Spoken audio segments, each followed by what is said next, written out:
Magandang araw mga kaibigan.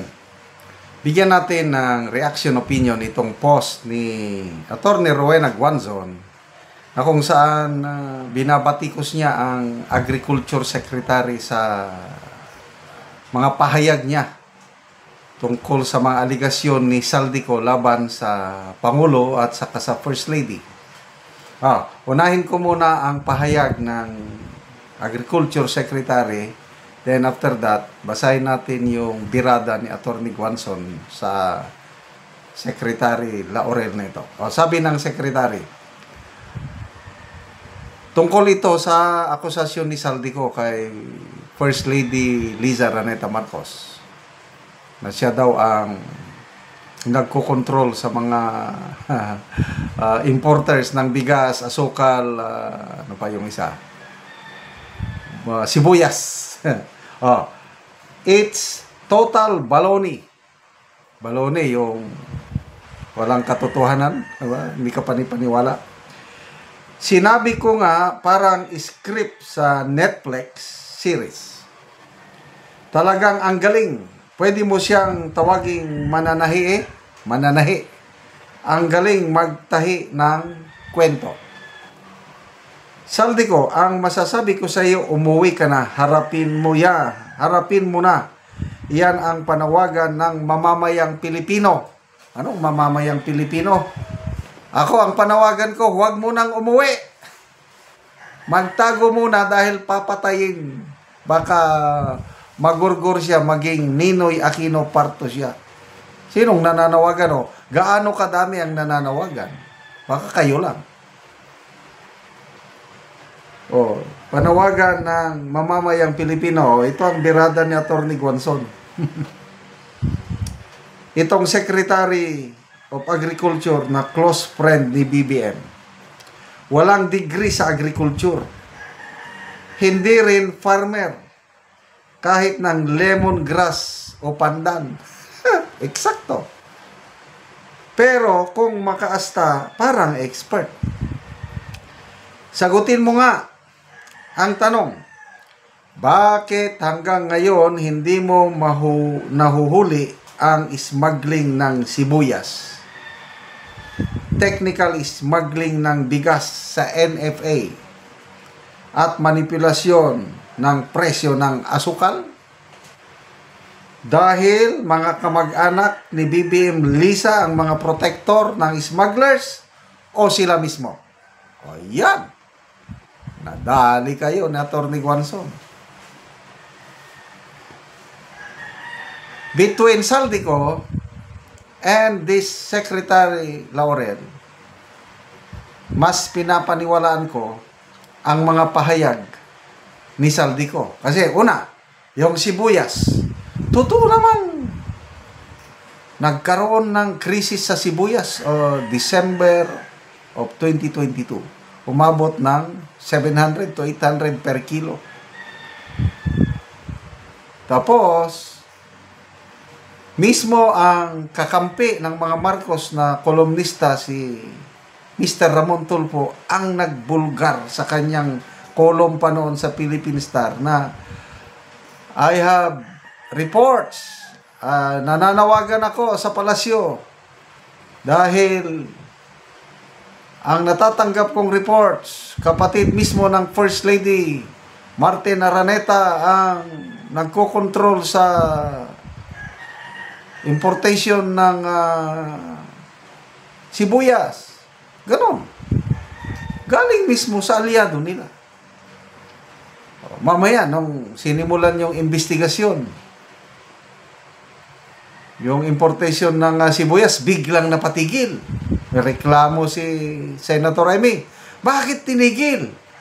Sino bang nagpatigil niyan? Ito na, nagsalita si Saldico. Yung sinasabi niyan, dahil daw kay First Lady, kaya natigil. Kasi yung kapatid niya ang na-inboom. Bahalang taong bayan. Basta ako, naniniwala ako sa pasabog ni Saldico. Yung presyo ng bigas, na instead na binabaan na ng tarifa, imported rice para bababa ang presyo ng bigas, hindi pa rin bumababa. Mataas pa rin. So, Congress, nagsagawa ng investigasyon, kintakum. Mamaya biglang pinatigil. Bakit? Ayon kay Saldico, pinatigil daw ni First Lady. So sabi nyo, kasinungalingan? Well, depende sa taong bayan. Ako, naniniwala ako sa aligasyon ni Saldico. Dahil kawawa ang mga farmers. Itong administrasyong ito, kawawa. Malala ko tuloy yung birthday wish ni Pangulong Marcos noong 2023. Tinanong siya, what's your birthday wish? DA secretary pa siya noon, 2023. Tama. My wish is for the farmers. Ahon ko sa kahirapan ang mga farmers. Naiahon ba niya? To me, it's not. Kawawa ang mga farmers. Dahil sa talamak na importation ng imported rice, bumaba ng husto ang presyo ng buying price ng palay ng mga farmers. Nalulugi ang mga farmers ngayon. So ito yung tatak ng bagong Pilipinas, ng Marcos administration. Bayan, babangon muli. Paano ba babangon? Kaliwat kanan ang corruption. Ang business confidence, wala na. Pabagsak na ang ating ekonomiya. Tapos, mayroon nabasa akong post, sabi ng Pangulo, ang Pilipinas ay hindi na babalik sa dilim dahil sumikat ng araw. Parang ginagawa pang makatang anong sumikat ng araw ng kataasan ng presyo, tapos sinabayan pa nila ng 500 pesos Noche Buena, pwede na. Kaya nagkaroon tayo bagong santa, Our Lady of Noche Buena. Sino yun? Ang DTI Secretary Rocky daw, siya ang Our Lady of Noche Buena. Ayos. So,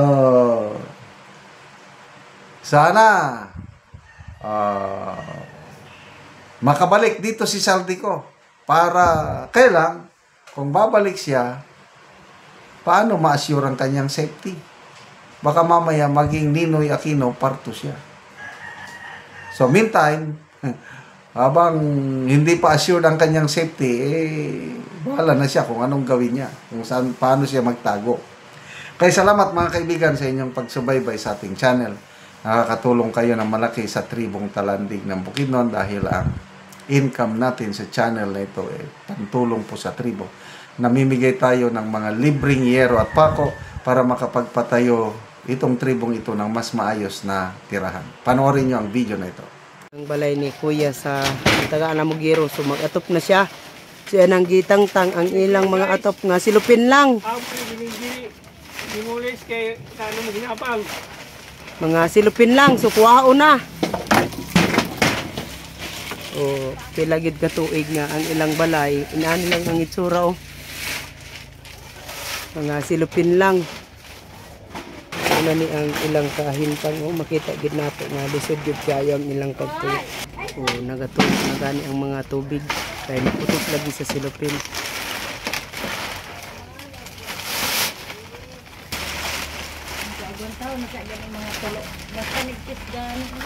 So mga gabok na gid kaayo ang silupin oh. Ang mga tubig oh. So ang inyong gabuhaton ani Nicole kada naamoy makita nga silupin inyong iatop. Oo, ana lang. Iatop then mulagi magulan ay. Magulan ya maputos gyapon. Kapag gira ni kilikite sana gibungtag ko na lang gay ni kilitas. Silupin. Ilang mga kusina. Karang tangon ang atop pero ang tubig oh. Atop nga silupin na.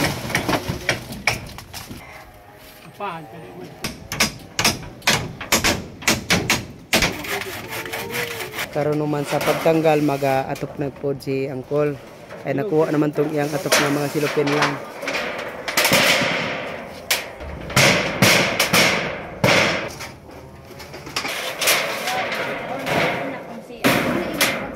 O karon human na gyud ang pag-atop sa balay ni Angkol. So maayo na gyud nga tan-awon oh. So maayo na gyud. Salamat sa nagtabang sa sin o salamat sa Ginoo nga siya ginaghatag sa amo o nagiya sa naghatag sa sin.